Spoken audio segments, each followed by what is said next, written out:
Un peu plus loin, un village d'Alsace très réputé et visité pour son charme. Ce village jouit d'une grande célébrité, non seulement en Alsace, mais dans le monde entier. C'est une cité médiévale située en plein cœur du vignoble alsacien. Armelle, la propriétaire du Clos des Raisins, aime à se balader dans les rues colorées qu'elle affectionne tout particulièrement. Comment s'appelle ce village? Là, nous sommes à Ringwir, donc c'est à 2 km de Beblenheim. Et c'est une ville qui est très connue par la tour qui est derrière moi, donc le Dolder. Et de cette tour, il y avait deux sons de cloche différents qui permettaient aux gourmets, qui étaient donc l'intermédiaire entre les acheteurs et les viticulteurs. Donc quand le gourmet avait conclu une vente, il sonnait à cette tour pour faire venir les porteurs qui amenaient ensuite les tonneaux de vin. Autre tradition en Alsace, la gastronomie mais aussi la pâtisserie qui est incontournable. Les Alsaciens sont assez gourmands, assez sucrés. Il y a facilement 3-4 desserts à table. Après un bon repas bien copieux déjà, et surtout les petits gâteaux de Noël et puis les gouglof qui sont des spécialités bien régionales. Depuis trentaine d'années, on fait ça, on est biscuitier à la maison alsacienne et biscuiterie en Alsace. Le kouglof, depuis que je suis né, c'est mes grands-mères qu'on fait ça tous les week-ends. Pour le dimanche, on mangeait notre kouglof, de la farine, du beurre, des œufs, de la levure. Alors, la première étape, on prend la farine, vous faites une belle fontaine, la farine, des œufs, le sucre, le beurre, on travaille tout ça. On le pétrit bien à la main, on fait lever ça pendant 1h30, 2 heures, ça dépend de la chaleur. On rabat la pâte, on prend le moule, on rabat, on retravaille la pâte, on la boule bien, dont le nom kouglof, bien serré. Ça veut dire boule? Boule en alsacien. Kugel. Quand elle est bien formée, on fait un trou. Les amandes sont déjà mises.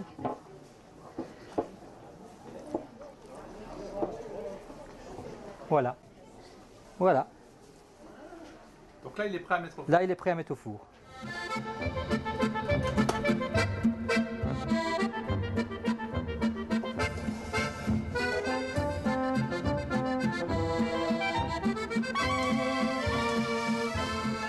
Et là, il est à l'envers, hein, après. C'est pour ça qu'on voit après les petites amandes. Alors, le moule, il a son importance. Là, c'est des moules en terre cuite qui sont fabriqués à Soufflenheim. Il existe à Ribeauvillé une légende qui prétend que cette pâtisserie fut confectionnée pour la première fois par les rois mages pour remercier un pâtissier local du nom de Kugel de son hospitalité et que la forme est celle de leur turban. D'autres pensent que l'origine du mot viendrait de Kugelut, Kugel signifiant boule et Ut signifiant chapeau, qui était le chapeau des parlementaires de Strasbourg à l'époque.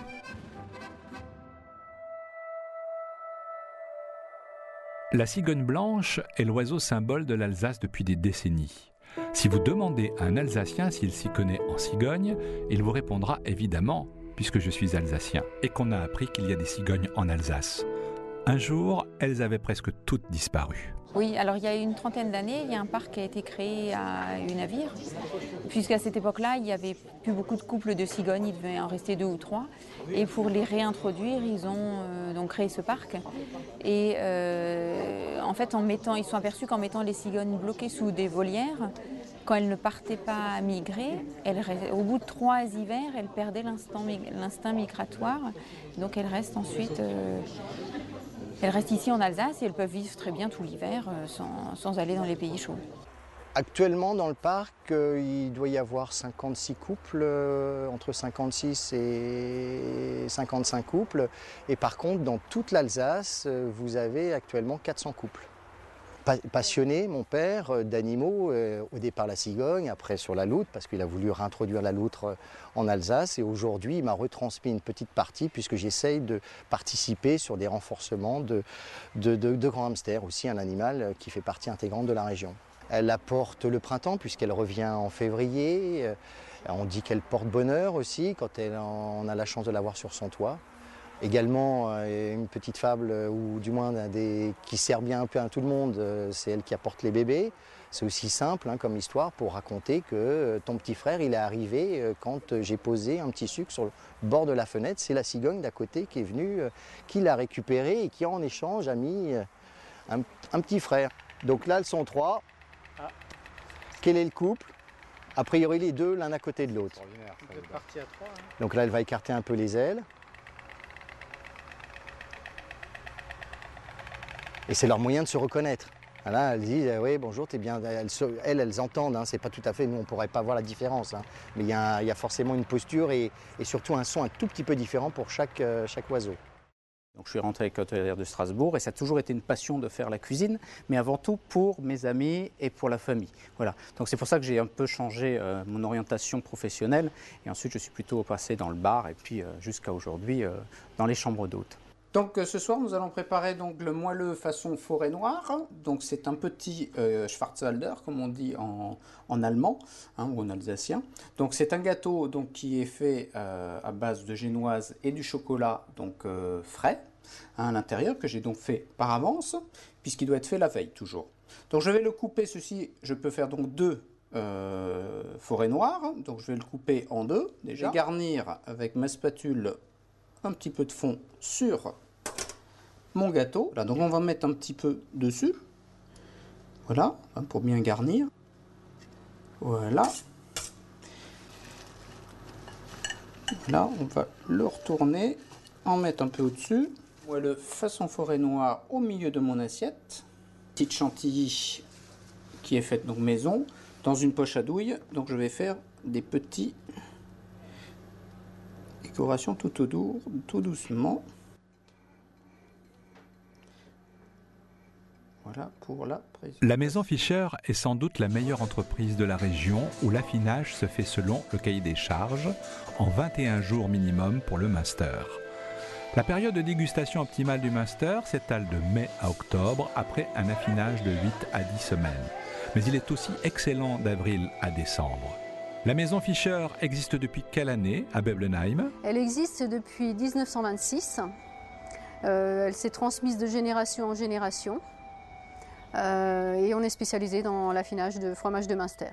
Et les Münster sont fabriqués soit dans les fermes, soit par des coopératives laitières et sont donc livrés chez les affineurs qui vont terminer le process pour arriver à un produit fini qui est le fromage de Münster. Le Münster est une appellation d'origine contrôlée, donc tant qu'un produit s'appellera Münster, on sera obligé de respecter un format, une taille, un poids, sans rajouter le moindre ingrédient. Cela dit, notre projet à nous, c'est de faire évoluer ce produit différemment, en développant un concept qui s'appelle le Münster autrement et en rajoutant des ingrédients, le transformant, lui donnant d'autres goûts, le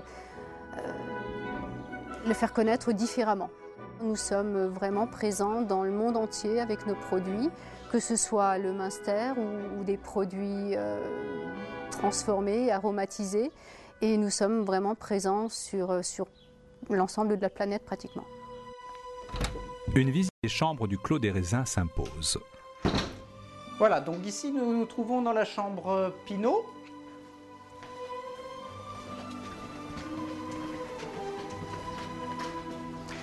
Nous sommes donc ici dans la chambre familiale Riesling. Nous arrivons donc maintenant dans la chambre Muscat, qui est donc notre chambre à grand lit. Donc c'est une chambre qui fait environ 18 mètres carrés avec charpente apparente. Dans toutes nos chambres, donc, vous avez la télé LCD, vous avez une literie de qualité avec matelas ressort et toute la lingerie vient de Linvauge qui est donc à Gérardmer. Ça c'est la jolie version. Comme chaque soir, Thierry a préparé le repas des hôtes. Le service est sur assiette. Armel, en vrai maître d'hôtel, fait un service digne d'un restaurant étoilé. La cuisine de Thierry est inventive. Il n'utilise que les produits de son terroir. Marbré aux figues, avec un petit pain d'épices grillé, avec du raisin qui est de saison. Dans les petites coupelles, vous avez de la gelée, donc confiture au Gewürztraminer. Les hôtes ont pris place autour de la table familiale. C'est la tradition en table d'hôtes. Monsieur, Qui êtes-vous? Donc Pascal, je trouve que la table d'hôte d'Armel et de Thierry gagne à être connue. C'est-à-dire on a passé une très bonne soirée, on a très bien mangé. C'était même proche du gastronomique, je dirais, très raffiné. Armel a mis les petits plats dans les grands aussi, pour la présentation. Franchement, c'est très bien. Venez découvrir la table d'hôte du Clos des Raisins. On vient de Colmar, on a donc cette vue sur les montagnes et sur les collines sous-vosgiennes. Enfin, moi, je trouve que c'est un paysage magnifique. Et donc, la région me plaît. Je pense qu'elle plaît aux touristes aussi. Et puis ici, je me sens très bien. Pour moi, la soirée a été très bien réussie. C'était sympa, agréable. J'ai fait la connaissance d'autres personnes. Moi, je remercie parce qu'ici, nous avons toujours été accueillis merveilleusement bien. Donc, il n'y a plus rien à ajouter. Surtout avec les tables d'hôtes, justement. Et voilà, on a passé un moment sympa. On est allé au spa avec Caroline et voilà, on a passé une après-midi de détente au spa et de rigolade un peu. À la table d'hôte, c'était bien aussi. J'aime bien le foie gras, c'est un de mes plats favoris. Et avec la forêt noire aussi, que j'aime beaucoup. Moi, je suis une grande fan du chocolat. Alors, je vais en profiter pour être devant beaucoup de monde qui va regarder cette émission pour dire que ma femme, sans elle, je ne ferais pas grand-chose. Voilà. Donc, je suis parfois un petit peu orgueilleux, parfois prétentieux, mais effectivement, j'ai beaucoup besoin d'elle et elle m'aide beaucoup, malgré que je fais beaucoup, effectivement, ici, puisqu'elle travaille à côté, mais au niveau de table d'hôte, au niveau accueil, également tout ce qui est gestion, comptabilité, et le repassage, puisque le repassage compte beaucoup, on se forme une bonne équipe et effectivement on est très complémentaires. Donc notre expérience en hôtellerie, aussi bien sur la chambre d'hôte depuis 3 ans, nous a permis effectivement de nous parfaire et on a encore beaucoup de chemin à faire puisqu'on est qu'au début. Non, bon, c'est vrai que souvent, ça fait longtemps qu'on travaille ensemble. Donc il a un petit peu 2 facettes, une facette pendant le travail et puis une facette à la maison. Ici, avant tout, au Clos des Raisins, c'est qu'on est un petit peu au paradis, comme certains autres nous ont laissé certains mots dans notre livre d'or. Ça fait toujours plaisir d'avoir effectivement quelques petits mots en partant. Ça laisse toujours un petit peu la larme à l'œil. Et c'est vrai que bon, ici, on est un petit peu dans un monde à part, puisque le Clos des Raisins a quand même pratiquement 300 ans et en plein cœur de l'Alsace, proche de tout. Et on est ici un petit peu, on va dire, dans un monde où se marie un peu authenticité, convivialité, authenticité et également le plaisir de se retrouver puisqu'on a beaucoup d'étrangers qui viennent des 4 coins de la planète, qui se retrouvent et qui partagent des moments inoubliables au niveau de la table d'hôte. Pour nous, c'est des moments qu'on garde ensemble et de les retrouver parfois, c'est très émouvant.